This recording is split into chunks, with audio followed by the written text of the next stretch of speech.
Hey, okay, I'm trying something a little bit different. I'm using a Chromebook instead of my phone, or I had a little uh, knockoff brand GoPro that I think I broke. Anyway, so I'm back out here and I'm trying to do some more mushroom log inoculating.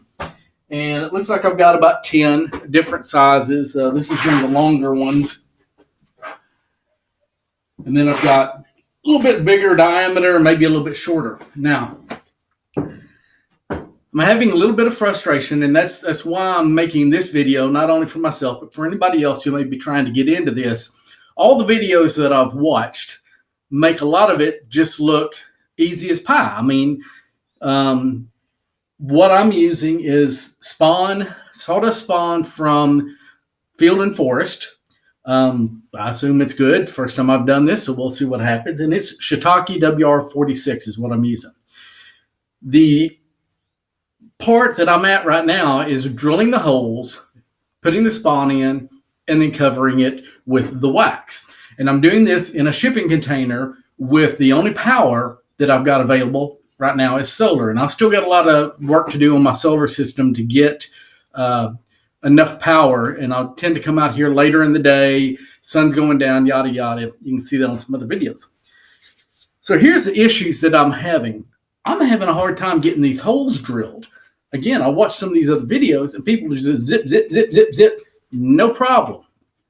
Okay. So I do have the angle grinder and I do have the bit and the adapter from Field and Forest. So this is a Ryobi. And then I've got so it's the 5/8 diameter. There's only angle grinders, the bolt or the screw or whatever you want to call it that this screws onto. There's a couple of different diameters. So I've got the 5/8 and I've got the bit that goes with it. And I bought it as a package.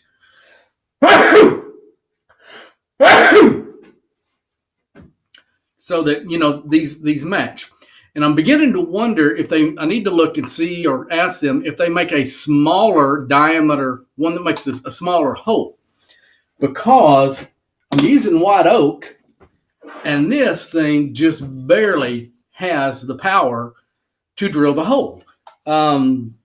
I'd say 2/3 of them, and actually, strangely enough, it works better if I use one hand than if I use two. But about 2/3 of them, I can drill the hole and get out cleanly. About 1/3 of them, it goes in, and that bit's so aggressive. Once it gets a hold of it, it's going in. You're not stopping it, and then there's not enough power to keep it turning. Couple of things that I've noticed. One, it may just be how big it is going into a hard wood. This wood is. This tree was taken down maybe as much as a month ago or less, so maybe 3 to 4 weeks ago. So it's still fairly fresh, and it's been rather moist out.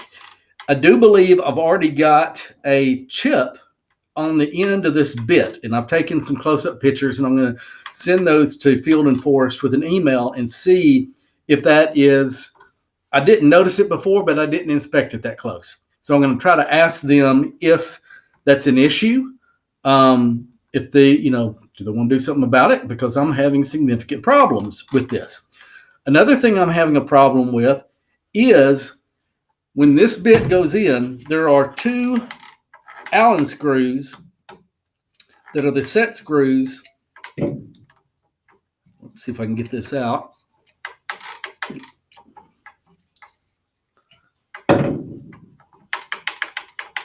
Well,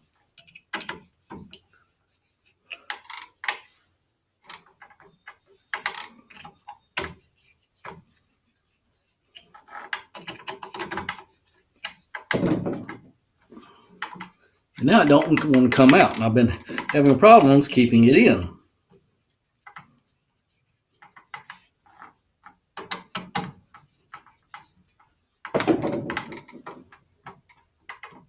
Good Lord. Do some editing here.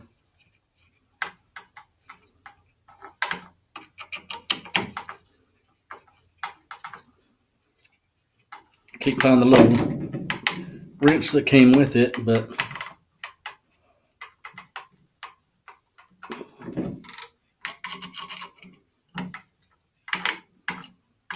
that's That's going to be another issue now if I can't get it out. I've been having a hard time getting it to stay in.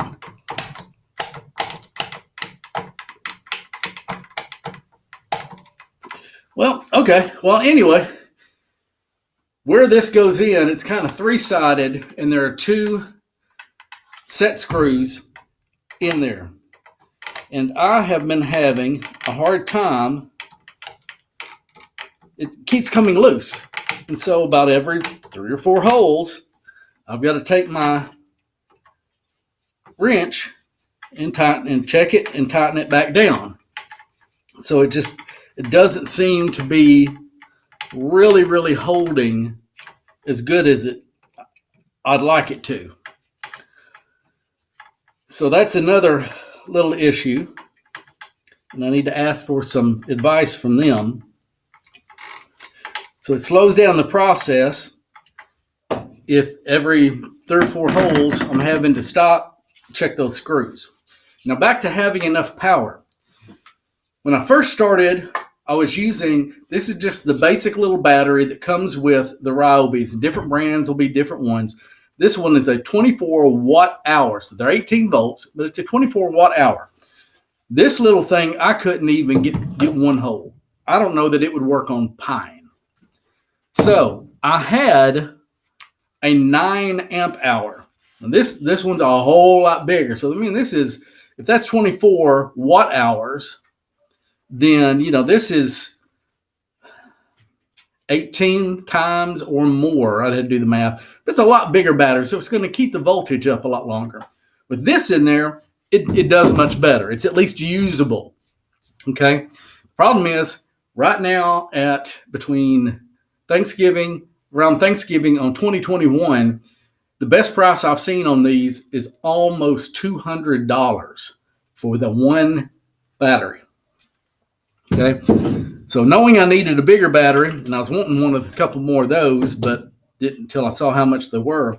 I went in, and they were having a deal at Home Depot, and seemed to be the lowest price online or otherwise. These are 4 amp hour, and you get 2 of them for about $100. So total of 8 amp hours, which is still less than that one, but 2 of them. And they were, and it is definitely, you want the high performance battery. If you're going to use this, these are the Ryobi 1 Plus. These are the 1 Plus high performance. You definitely want that.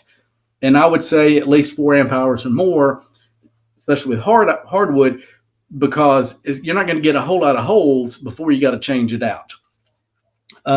These were $100 for 2 of them, and I got 2 packs. So I did spend $200, but I got 4 batteries. So trying on this, and I mean, it's getting hot, and if I held the trigger very long, I actually saw some smoke coming out, but it's still running.